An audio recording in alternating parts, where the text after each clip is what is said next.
three note per string pentatonic stuff. Let's look at that, because obviously a lot of players get stuck in the boxes. Yeah. Which is fine to play in a bluesy kind of way, but what are your approaches to using it as a scale that you can use right across the fretboard? Well, the more I play, the more I realize that every shape, I mean, obviously on a guitar you can play, if you've got these three notes, you can play them on two strings, you can play it on one string, you can probably play it, yeah. You can play it on three strings. So every fingering is like a drum set.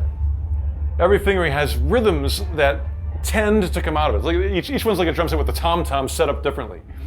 And that's going to influence how you play. And a three note per string thing, you tend to get the 16th note triplet or something, like a pull off. So that particular kind of fingering influences the rhythm. And an example might be doing three notes on a string and one on a lower string. And that's going to be more like a 16th note.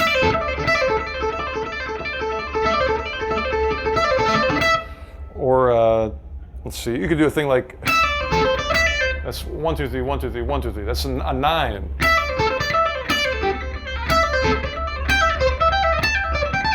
That's a nice fast lick.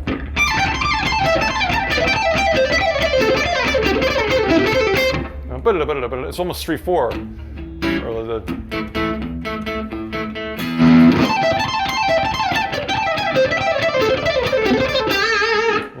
So it's still, even though it's fast, it still locks in.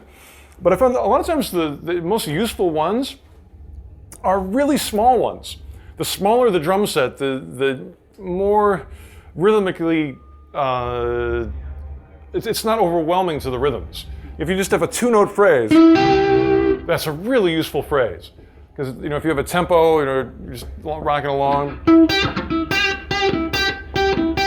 And I added one note at the end, but I'll make it three notes.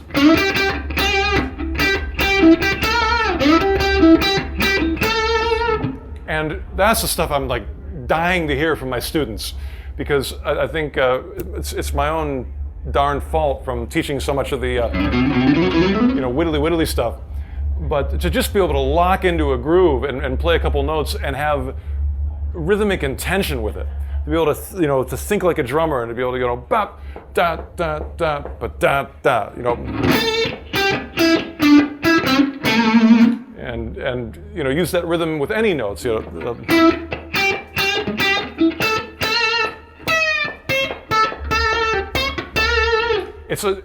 changes the way that I listen to music. When I become aware of rhythm, the awesomeness of Angus Young starts to rise like a majestic mountain, and something like Eruption, which is a guitar piece I grew up idolizing, becomes like, well, I can't really stomp my foot to that.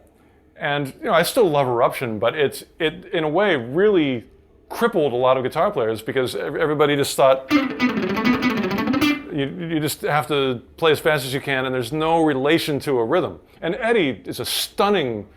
I mean, when he wants to play in time, there's nobody better. He really has a great sense of rhythm.